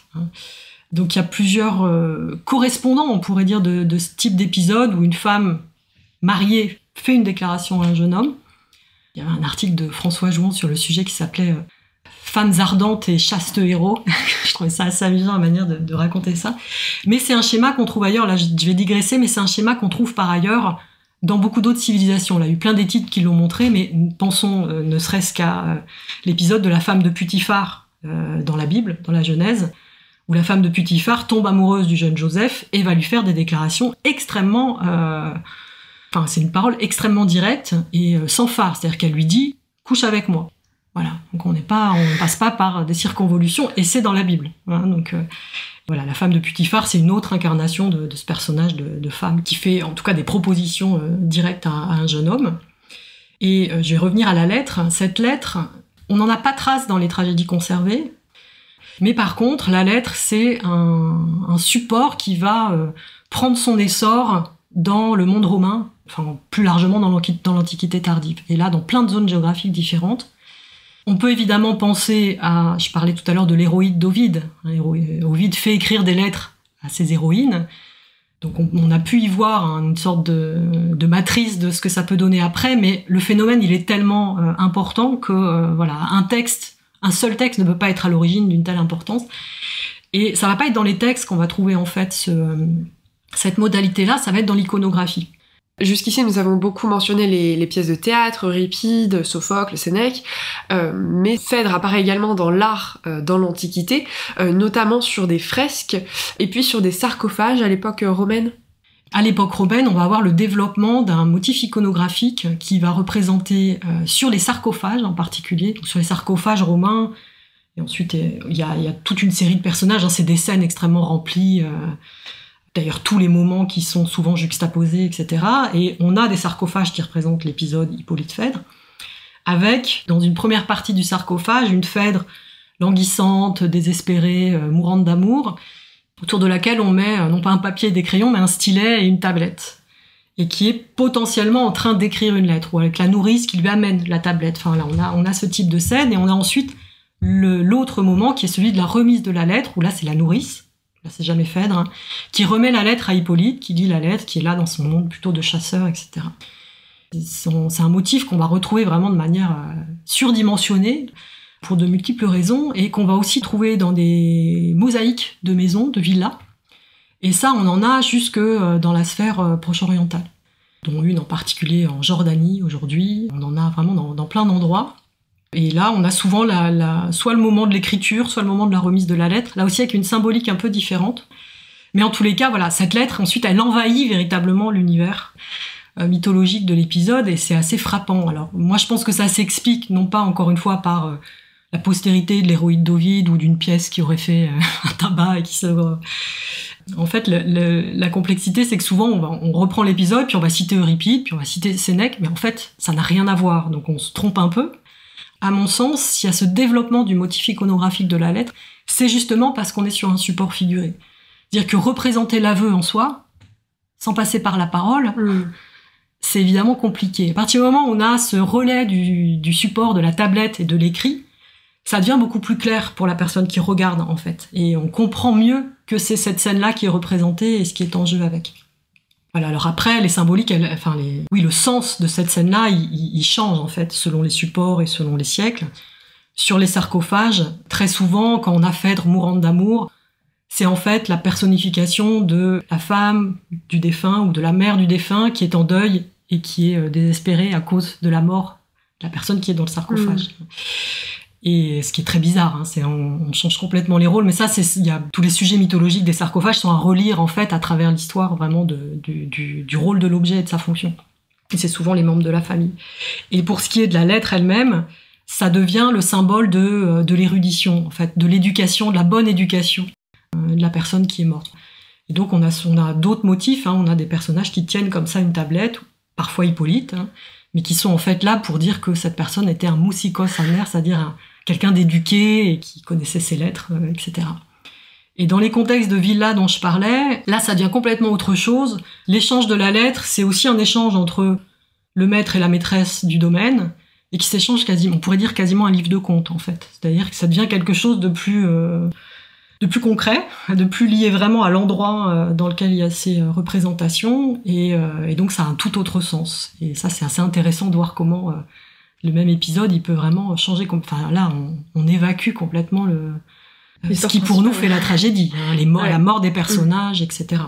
Alors justement, la mort des personnages, puisque donc il y a un aveu sous toutes les formes qu'on a évoquées possibles, donc en tout cas, Hippolyte est informé de l'amour de Phèdre, et le rejette pour les raisons qu'on a évoquées. À ce moment-là, Thésée rentre. On le croyait mort, il est pas mort, il revient. Voilà. Ce qui accélère un peu l'action. Exactement. Que fait Phèdre ? Elle se retrouve un peu prise au piège entre Hippolyte qui l'a refusé et Thésée qui rentre. Comment réagit-elle ? Comment est-ce qu'elle s'en sort ? Alors là aussi, les moments, ça peut... La succession des moments, ça peut aussi changer. Là aussi, là-dessus, on a quand même des variations. Si je reprends notre modèle contre-exemple dans l'Hippolyte d'Euripide, Phèdre, à partir du moment où elle comprend que son amour a été trahi, enfin en tout cas qu'Hippolyte est informé, elle décide de toute façon qu'elle va se tuer. De toute façon, en gros, elle allait mourir, hein, vu l'état dans lequel elle était. Mais là, ça accélère quelque chose chez elle, mais en même temps, la scène dont je parlais tout à l'heure, qui est la scène où elle voit la dispute et où elle se dit « Oh là là, non, ça y est, il le sait, c'est horrible, enfin, je vais mourir », il y a aussi une sorte pas de prise de conscience, mais il y a un moment de décision de sa part où elle dit « Je vais peut-être mourir, mais alors lui... » ça va mal se passer pour lui. Et c'est là qu'elle décide, donc d'une part, elle va aller vers le suicide, mais ce suicide, elle va se pendre et elle va s'attacher à la main une tablette, là encore. C'est pour ça qu'on retrouve la tablette, qui va pas être une tablette d'aveu, mais qui va être une tablette, on pourrait dire, de calomnie, ou en tout cas de dénonciation, qui va accuser faussement Hippolyte de viol ou en tout cas d'attaque physique contre elle. Il y a un viol d'Hippolyte dont le scénario commence à émerger, faux ou vrai. Chez Euripide, c'est à ce moment-là où Thésée, évidemment, rentre pile à ce moment-là. Hein, il voit tout le monde affairé dans le palais, il dit « Qu'est-ce qui se passe ?» on va ouvrir les portes et dire « Bon, ta femme est morte. »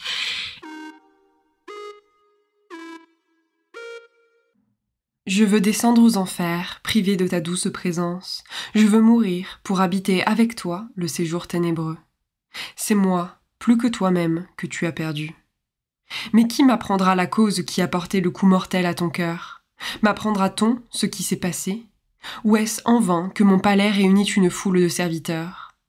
Ah, quelle douleur tu me causes, quel deuil je retrouve dans mon palais. Qui pourrait le supporter ? Qui pourrait l'exprimer ? Ah, je suis perdue. Ma maison est déserte et mes enfants sont orphelins. Tu m'as quittée, ô la plus chère et la meilleure des épouses qu'éclaire la lumière du soleil et la lune, flambeau de la nuit étoilée. Mais qu'est-ce que ces tablettes de sa main chérie que je vois suspendues ? Nous annoncent-elles quelque chose de funeste ? L'infortuné m'aurait-elle écrit ces dernières prières touchant notre union et ses enfants ?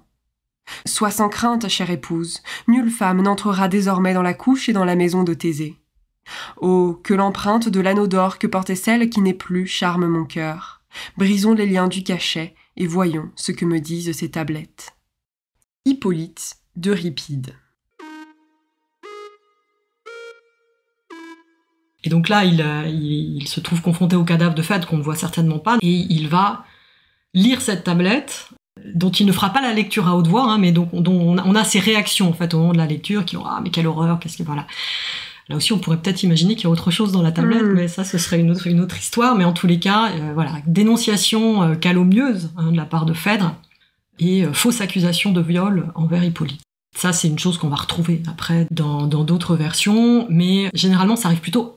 Enfin, elle ne vient pas de mourir, c'est-à-dire que souvent, elle meurt plutôt à la fin de la pièce, et peut-être même après Hippolyte, parce que les conséquences, ça va être que Thésée va maudire son fils, ou en tout cas vouloir le mettre à mort, hein, mais généralement, il le maudit, il fait appel à une malédiction que son père divin, à lui, Poséidon, lui avait permis d'avoir, et Hippolyte va être tué par un monstre qui va surgir des flots de la mer, et qui va avoir un accident de char, et qui va le tuer. Et donc Phèdre parfois meurt après, c'est-à-dire que la dénonciation peut se faire à un autre moment. Alors donc soit par cette lettre chez Euripide, soit par la voix de la nourrice, là aussi. Donc c'est aussi un peu les mêmes sortes d'éléments qui se rejouent avec différents personnages. Il y a l'aveu, mais il y a aussi le faux aveu, qui est l'accusation de viol, et tout ça, ça crée quand même une complexité dans la transmission par la parole et par l'écrit, qui sont vraiment au cœur de cette histoire-là.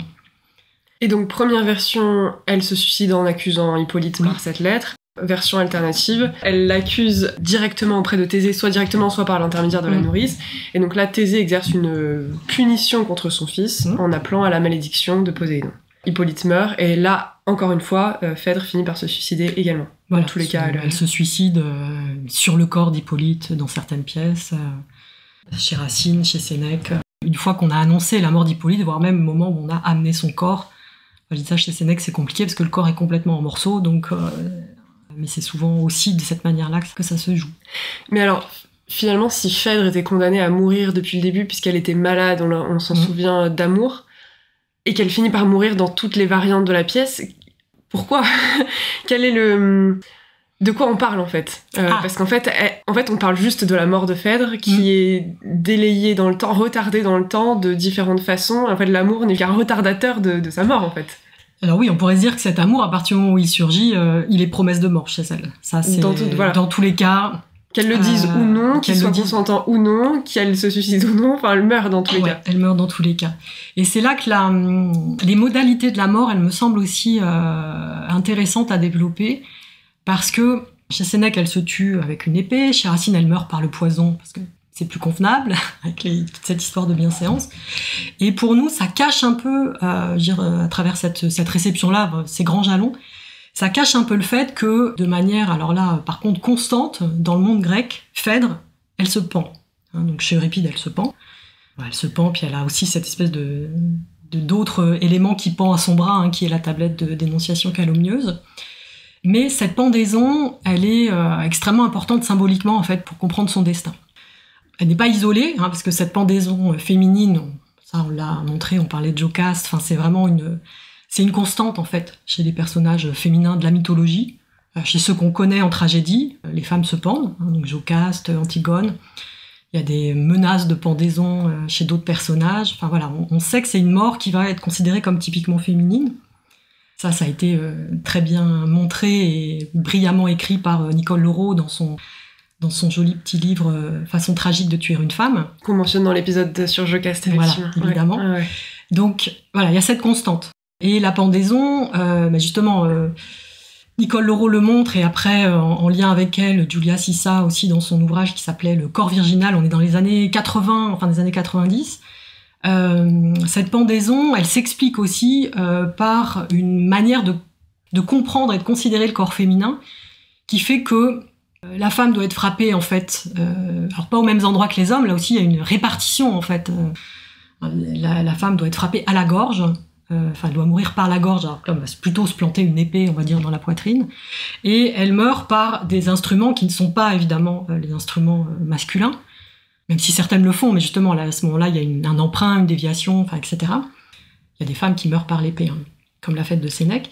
Mais la pendaison, c'est aussi l'emploi on pourrait dire d'un outil particulier qui est conçu comme spécifiquement féminin, qui est la corde. La corde parce que c'est pas toujours une corde d'ailleurs, elles se pendent à leur voile, elles se pendent à des tissus en fait, et donc il y a tout cet imaginaire du tissage comme spécifiquement féminin et aussi reflet de certaines, on pourrait dire capacités féminines, en tout cas considérées comme telles dans le monde grec, comme cette qualité de la métisse, qui est aussi celle du héros Ulysse, mais la métisse, c'est cette ingéniosité rusée qui fait qu'on tisse les choses entre elles. Et donc, la ruse, elle est conçue comme féminine, et le tissage donc également, et c'est une manière de faire mourir la femme par ses propres instruments, en fait. Il y a donc des outils féminins, mais c'est aussi une représentation spécifique du corps, en fait, féminin, que certains éléments mythologiques et surtout les textes médicaux nous aident à comprendre que, je sais pas si les Grecs se représentaient les choses comme telles, mais enfin voilà, les traces qu'on a, c'est qu'on pouvait imaginer le corps féminin comme une sorte de jarre, un pitos, on dit en grec, hein, une jarre avec deux ouvertures en fait. Il y a la bouche, d'ailleurs on emploie ce terme-là même pour une jarre, hein, ou pour un vase. Il y a la bouche du haut, qui est celle avec les lèvres, la langue, la gorge, etc. Et en fait, en miroir, en symétrie, il y a une bouche du bas, qui est celle du sexe féminin, du vagin, de l'utérus, avec ses lèvres, avec une parole qui ne se dit pas, etc. Et donc ça se lit vraiment en correspondance, et les textes médicaux conservés nous montrent qu'il y a une manière d'expliquer les désordres féminins comme étant vraiment reliés à des problématiques internes, à la fois celles, on peut dire, de l'utérus, hein, ou de la matrice, comme on dit dans ces textes-là, et aussi des dérèglements du sang, en fait, qui sont liés à un problème d'équilibrage, en fait, féminin, enfin, ce corps que les médecins hommes grecs n'avaient pas l'air de bien comprendre. Et donc, pour en revenir au lien avec la pendaison, parce que là, on le comprend peut-être pas tellement, mais donc les héroïnes se pendent généralement, donc là, on parlait des héroïnes en tragédie, mais il y a aussi toute une série de personnages mythologiques secondaires dont on a des récits... On a des récits sur leur mort par pendaison, généralement après une attaque masculine, justement, après une tentative de viol, etc. Donc des jeunes filles qui vont se pendre dans les arbres. Et il y a un texte en particulier du corpus hippocratique qui prend ça comme un symptôme des désordres intérieurs des femmes. Le fait de se pendre. Le fait d'aller se pendre. C'est vraiment, sous la pression du sang, elles courent se pendre. On se dit, plutôt que une sorte de raccourci qui est quand même... Parce que ça a l'air d'expliquer les choses, en fait. C'est assez étonnant. C'est-à-dire que pour mettre fin au désordre du bas du corps, on va aller bloquer ce qui se trouve dans le haut du corps. C'est une manière une sorte un vase, je parlais de vase, mais c'est une histoire de vase communicant. Donc ça fonctionne comme ça pour expliquer les morts féminines par pendaison. Mais il se trouve que dans le cas de Phèdre, c'est quand même encore plus révélateur, en fait, de ce qui se passe pour elle, puisque l'enjeu dans Phèdre, on l'a dit, c'est l'aveu. C'est l'amour, mais c'est l'aveu de l'amour. Et se pendre, c'est aussi une manière de ne plus pouvoir avouer. Ah, cruel, tu m'as trop entendu. J'en ai dit assez pour te tirer d'erreur. Eh bien, connais donc Phèdre et toute sa fureur. J'aime, ne pense pas qu'au moment que je t'aime, innocente à mes yeux, je m'approuve moi-même. Ni que du fol amour qui trouble ma raison, ma lâche complaisance et nourrit le poison. Objet infortuné des vengeances célestes, je m'abhorre encore plus que tu ne me détestes. Les dieux m'en sont témoins, ces dieux qui dans mon flanc ont allumé le feu fatal à tout mon sang. Ces dieux qui se sont fait une gloire cruelle de séduire le cœur d'une faible mortelle. Toi-même, en ton esprit, rappelle le passé. C'est peu de t'avoir fui, cruelle, je t'ai chassé. J'ai voulu te paraître odieuse, inhumaine, pour mieux te résister, j'ai recherché ta haine. De quoi m'ont profité mes inutiles soins? Tu me haïssais plus, je ne t'aimais pas moins. Tes malheurs te prêtaient encore de nouveaux charmes, j'ai langui, j'ai séché dans les feux, dans les larmes. Il suffit de tes yeux pour t'en persuader, si tes yeux un moment pouvaient me regarder. Phèdre à Hippolyte, dans Phèdre de Racine, acte 2, scène 5.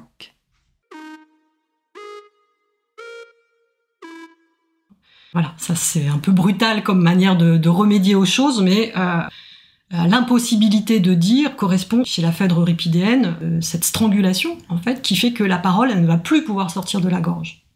Et je crois que c'est pour ça que ce personnage se pend de manière... c'est repris après. Moi, j'ai travaillé aussi sur des réécritures, et là, je pense en particulier à la fête de Marina Tsvetaeva, au début du XXe siècle, où, précisément, elle reprend un aveu par lettre. Mais alors, c'est encore plus rocambolesque chez elle, parce que l'aveu par lettre se fait... Phèdre écrit une lettre, mais c'est elle qui va la remettre à Hippolyte. Donc, comme ça, on fait tout en même temps. Et elle se pend. Et on a ensuite cette reprise de la pendaison qu'on va retrouver dans beaucoup de versions. C'est-à-dire que je pense que c'est la meilleure manière pour Phèdre de se tuer, étant donné le mal dont elle souffre. Alors soit parce qu'elle ne peut pas dire, soit parce qu'elle dit, justement. Mais c'est ce qu'elle incarne, finalement, ce personnage-là. Que ce soit sur la modalité de dire ou ne pas dire, mais elle incarne une expression de la parole féminine, et de la parole qui sort justement de ce corps féminin qu'on se représente bizarrement chez les Grecs peut-être, mais qui, encore une fois, symboliquement est extrêmement... une manière extrêmement efficace, en fait, d'expliquer les choses. Donc voilà, si cette Phèdre, dans les différentes versions et dans le corpus grec, se pend, et si on peut encore aujourd'hui trouver opérant qu'elle se pende, c'est sans doute parce que ça vient traduire en geste l'enjeu autour de sa parole, et de cette parole qui exprime un désir fou, qui est peut-être pas entendable, d'une certaine manière, ou pas dissible, on ne sait pas. Alors, pour sortir de l'Antiquité gréco-romaine, on a évoqué Euripide, Sophocle, Ovide, Sénèque. On avait aussi évoqué tout à l'heure des mosaïques et des villas, notamment en Jordanie. Alors, que devient Phèdre quand on sort de l'Antiquité gréco-romaine et qu'on se dirige vers l'Antiquité tardive, notamment pour élargir à l'ensemble du bassin méditerranéen?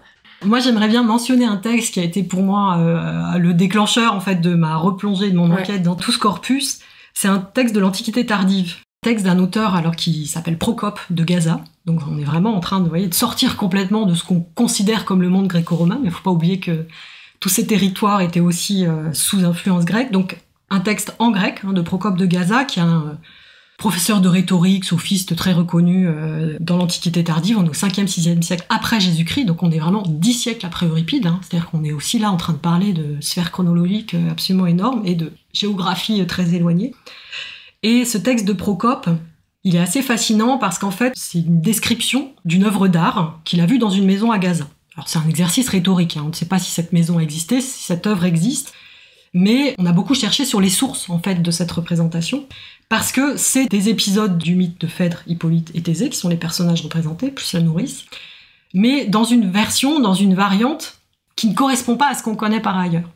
Si on se réfère au théâtre, et souvent c'est ce qu'on fait, on se dit les jalons c'est le théâtre, donc on va chercher dans le théâtre, on a des références à Euripide, à Sénèque. Or c'est pas du tout ce qui est raconté dans cet objet, qui est vraiment plus inspiré, on pourrait dire, de l'iconographie des sarcophages en particulier et des mosaïques dont je parlais tout à l'heure. Il y a des mosaïques qui sont très proches d'ailleurs géographiquement de Gaza aujourd'hui. Il y en a en Jordanie aussi, à Madaba, une en particulier. Et cette description nous dépeint dans une première scène Phèdre languissante, mourante d'amour, avec les instruments pour écrire à côté d'elle. Donc exactement comme dans les représentations figurées.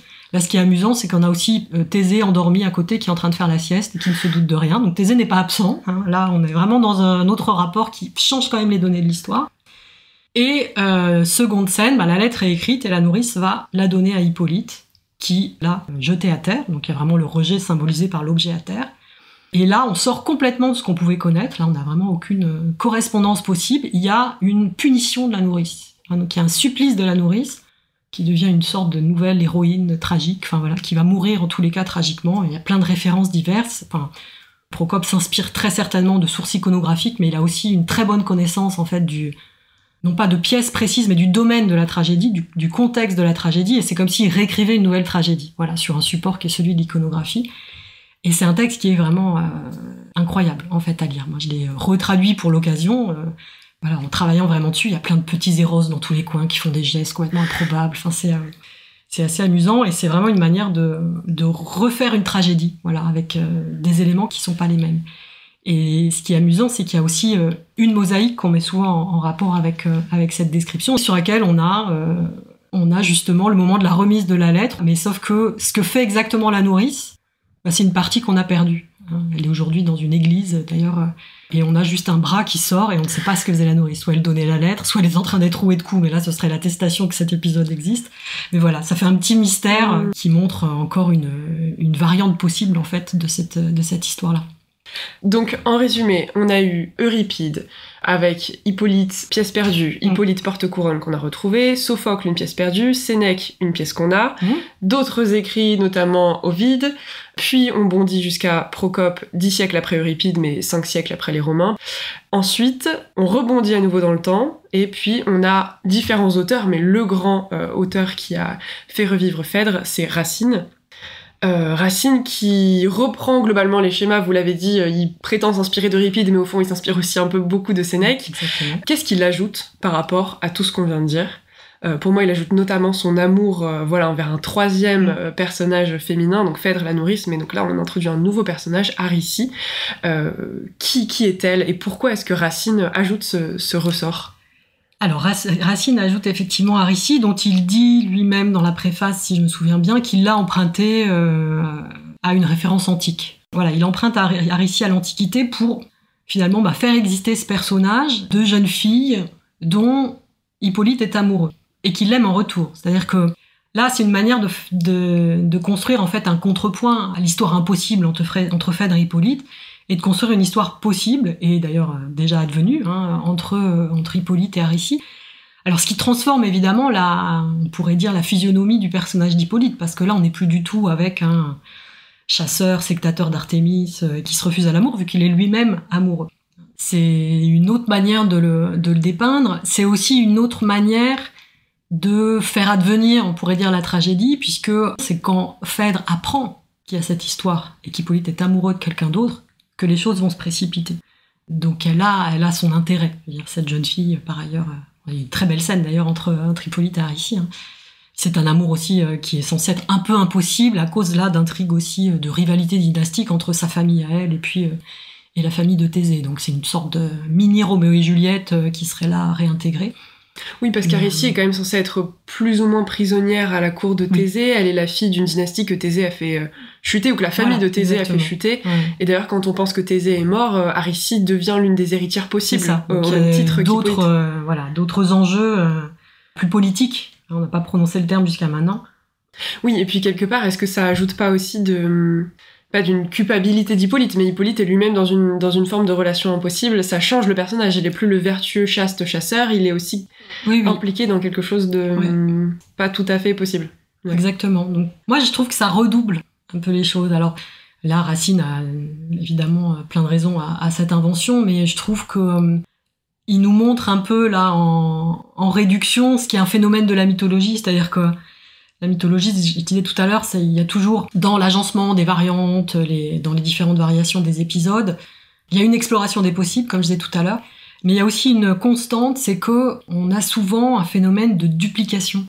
C'est comme si on devait raconter l'histoire un peu d'une autre manière, mais pour la mettre aussi en relief ou pour mettre en relief d'autres éléments dedans. C'est assez étonnant, il y a des parcours de héros comme ça, si on les lit aujourd'hui comme une somme, on a l'impression qu'il se passe 3 fois la même chose. Enfin, moi je me souviens de l'histoire de Persée en particulier, où on est là, mais d'abord il fait ça, après il fait ça, mais c'est pareil. Et on a l'impression que ça se duplique.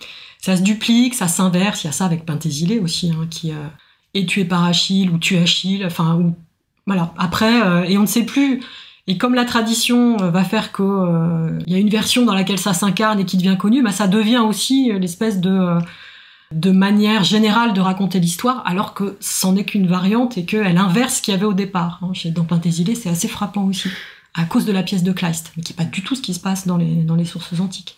Et je trouve qu'il y a un peu de ça, en fait, dans le couple naissant entre Hippolyte Aricie. Après, alors, la Phèdre de Racine, c'est pareil. Pour nous, c'est une référence un peu ultime. C'est un sommet de tout ce qu'on voudra. Mais dans le cadre du XVIIe, ce n'est qu'une Phèdre parmi d'autres. C'est-à-dire qu'il y en a... C'est une période où on en a beaucoup écrit. Il y en avait une, d'ailleurs, concurrente, qui a été jouée en même temps, quelques mois avant, qui s'appelait d'ailleurs Phèdre et Hippolyte, au départ, elle aussi.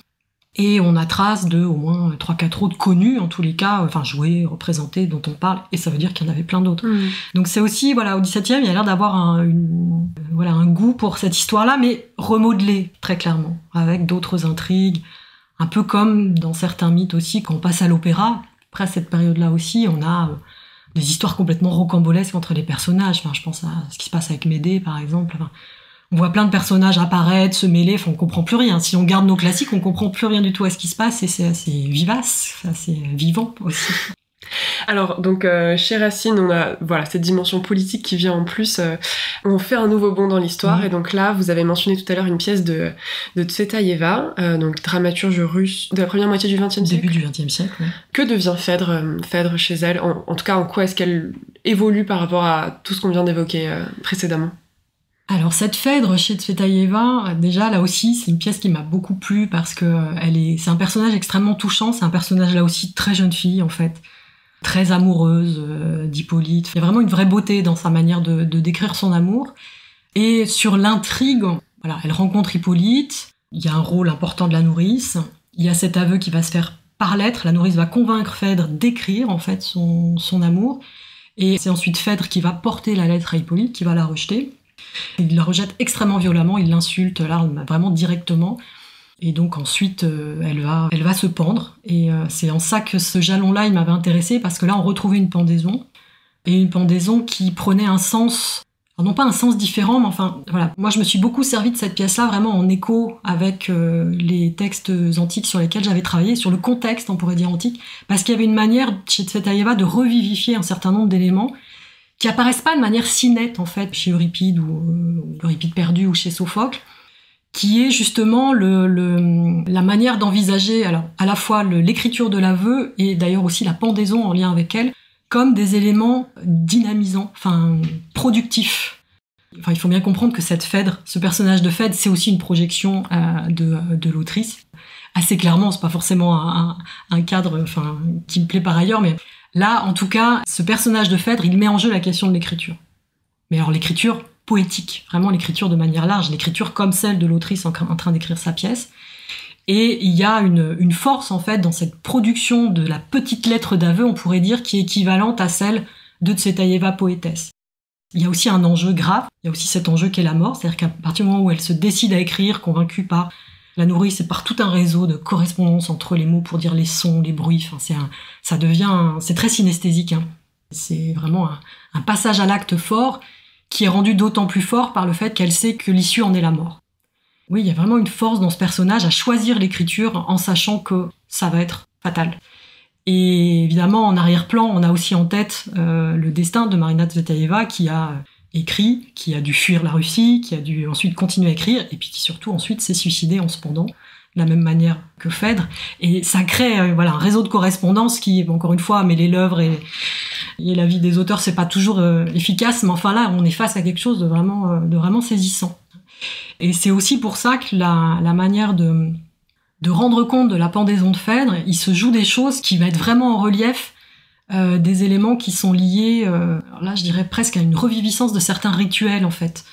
Phèdre pendue, c'est aussi faire appel à toute une série de figures féminines pendues qui en fait, la pendaison c'est pas là synonyme d'une mort, c'est plutôt le synonyme d'un balancement, d'une suspension et d'un balancement qu'on utilise dans certains rituels pour traduire des notions de fertilité et alors aussi de fécondation pour la femme, ce qui rejoint après toutes les histoires sur le corpus médical. Mais ça, on en a des attestations vraiment différentes époques, différentes sphères géographiques. Enfin, c'est assez net. Pour le corpus grec, ça se traduit par je parlais tout à l'heure des héroïnes, personnages un peu secondaires dont on raconte qu'elles se pendent pour échapper à une menace masculine ou après un viol. Et bien en fait, tout ce corpus de jeunes héroïnes, Aspalis, Carilla, Érigone à Athènes, enfin des noms qu'on ne connaît pas par ailleurs, il y a un exotisme très particulier à tout ça.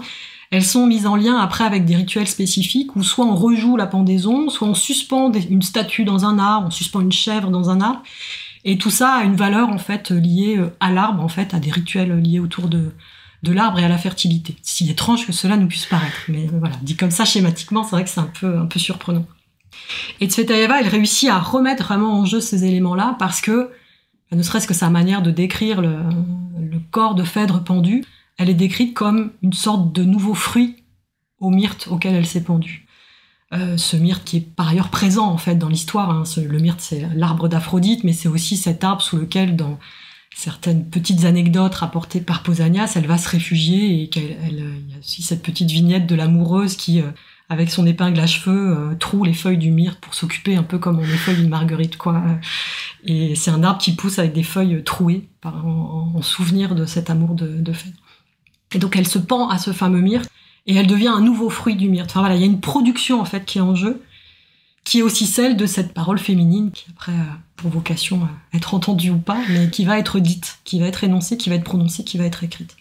Donc c'est une sorte de syncrétisme là qui est quand même assez fascinant chez Tsvetaeva, outre le fait que le texte est extrêmement beau, très poétique et très beau à lire. Toujours au XXe siècle, parmi les réécritures du mythe, on a également celui de Sarah Kane, une dramaturge anglaise. Qui s'est elle aussi suicidée. Est-ce que vous pourriez nous en dire un mot ? Sarah Kane, alors déjà moi j'aimais beaucoup son titre qui est L'amour de Phèdre, Phaedra's Love.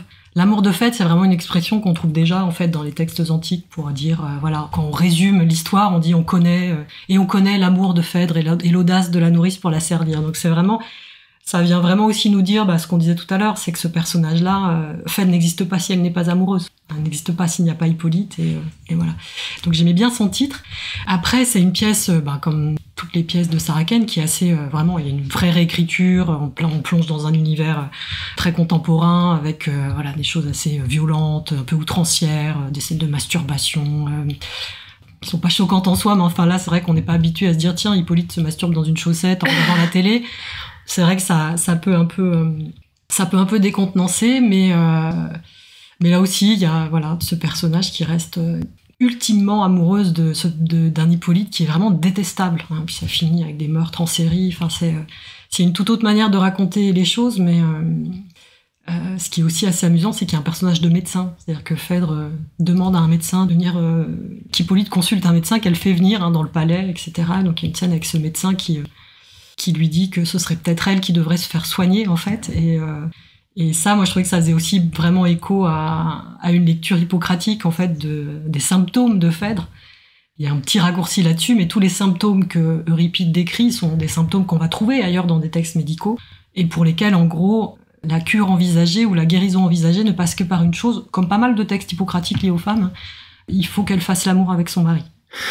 Sauf que là, évidemment, on peut se dire que si la Phèdre euripidéenne avait consulté un médecin, vu ses symptômes, le diagnostic aurait été celui-là, sauf que, évidemment, le mari, c'est Thésée. Thésée, il n'est pas là, donc on sent bien qu'il y a un problème et que dans son corps, ça se traduit aussi par ces perturbations, et peut-être aussi une explication à son aphonie chez Euripide. Ça pourrait être un diagnostic, là aussi, médical. Cette impossibilité de parler, elle vient rendre compte soit des élans du sang à l'intérieur de son corps, soit des errances de son utérus, pour reprendre ce qu'en disent les textes des médecins. Est-ce qu'on a d'autres interprétations qui pour vous sont d'intérêt ? Phèdre apparaît, en tout cas la Phèdre de Racine apparaît chez Proust, chez Zola, oui. Mais c'est pas forcément des réécritures pleines du personnage de Phèdre. Est-ce qu'il y en a d'autres qui pour vous se distinguent ? Non, il y a d'autres textes, mais encore une fois, il n'y en a pas un qui devient référence.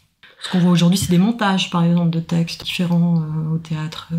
Alors, je dirais pas que c'est étonnant, mais moi, je m'étonnais d'une chose et j'y pensais. Je trouve que ce personnage, actuellement, on s'est beaucoup saisi d'héroïnes de la mythologie pour faire entendre justement une parole féminine dans des combats. Alors là, clairement orientés et féministes. Et je suis étonnée que Phèdre n'en fasse pas partie. parce que on connaît, on voit, je pense à Méduse, je pense à des personnages de jeunes filles violées, violentées, qui meurent et qui ensuite deviennent finalement des destins un peu emblématiques des violences féminines, des violences faites aux femmes plus précisément. Méduse qui est devenue une sorte d'égérie par la puissance qu'elle dégage, parce que Méduse ensuite elle devient un monstre, elle devient super puissante, donc évidemment on a un peu envie d'être de son côté et puis de se battre avec elle, et il y en a plein d'autres. Et moi je m'étonne que Phèdre, avec ce destin si particulier, ces enjeux vraiment liés à la parole, à son énoncé, au fait de dire, donc à l'aveu en soi, ce qui est vraiment symbolisé par cette narration qu'est l'aveu, je m'étonne qu'elle soit pas plus porteuse en fait d'interprétation et de réinterprétation. Mais je pense que c'est parce que là vous l'avez très bien démontré, effectivement, c'est un enjeu de parole et de femme qui veut exprimer une parole et qui n'y arrive pas, ou que cette parole est condamnée. Mais c'est vrai que l'image qu'on a de Phèdre, c'est peut-être pas celle-ci aujourd'hui. Moi j'ai l'impression qu'on a le mot inceste gravé en rouge dans la tête. Et pour plein de raisons qu'on a évoquées, c'est même pas forcément un inceste, etc. Mais on pense pas à la parole impossible, on pense à l'inceste. On pense à l'inceste. Mais encore une fois, ce qui est à mon avis plutôt le révélateur que la parole a de l'enjeu, en fait. C'est une manière de dire que là, il y a quelque chose d'important. Et après, on va rajouter des interdits, en fait, autour de cette parole. Alors, ce qui peut-être aussi être un peu questionnant, c'est que y a une fausse calomnie. Alors, c'est vrai que là, mais justement, je trouve que ça complexifie un petit peu le débat. Il y a ce faux témoignage de Phèdre. Qu'est-ce qu'on en fait aujourd'hui ? Est-ce qu'on imagine qu'un témoignage peut être faux ? Oui, et c'est pas forcément un enjeu qu'en tant que féministe on a envie d'aborder. Alors que je pense qu'il faudrait aussi, bien sûr, parce que c'est parce que c'est complexe qu'il y aura quelque chose d'important qui va se jouer là. Mais oui, il y a aussi cette fausse accusation. Qui est problématique quand on y réfléchit aujourd'hui. Mais oui, effectivement, on devrait pouvoir s'y attaquer. Mais oui, avec les mêmes armes que les autres. En conclusion, pourquoi est-ce que pour vous, c'est important qu'on continue à parler, à s'intéresser à Phèdre aujourd'hui ? Parce que c'est un personnage touchant. Alors là, dans quelques configurations qu'on le place, c'est un personnage touchant parce qu'elle est désarmée face à ce qu'elle ressent. Et puis, il y a cet enjeu de la parole, moi, que je trouve là aussi très spécifique à cette histoire-là et qui nous raconte plein d'autres choses, en fait. Eh bien, merci beaucoup, Lucie, d'être venue aujourd'hui. Merci. Vous venez d'écouter un épisode de La nymphe et la sorcière, le podcast où les expertes d'aujourd'hui racontent les héroïnes d'hier. Je m'appelle Servane Ardouin-Delorme et vous pouvez me retrouver à la réalisation, à l'écriture et au montage de cet épisode. La musique que vous entendez au générique a été créée par Mathilde Desanges, les recherches documentaires ont été effectuées par Laetitia Port-Louis et les illustrations réalisées par Morwena Descotes, alias le Palais des Courants d'Air sur YouTube. Une sacrée team de dames dans le podcast comme dans la vraie vie que je remercie. Si cet épisode vous a plu, n'hésitez pas à vous abonner au podcast sur la plateforme où vous nous écoutez, à nous mettre des petits pouces, des likes, voire des commentaires que nous lisons toujours avec bonheur. Enfin, vous pouvez suivre l'actualité du podcast sur Instagram ou sur YouTube @la nymphe et la sorcière. Merci pour votre écoute et à très bientôt.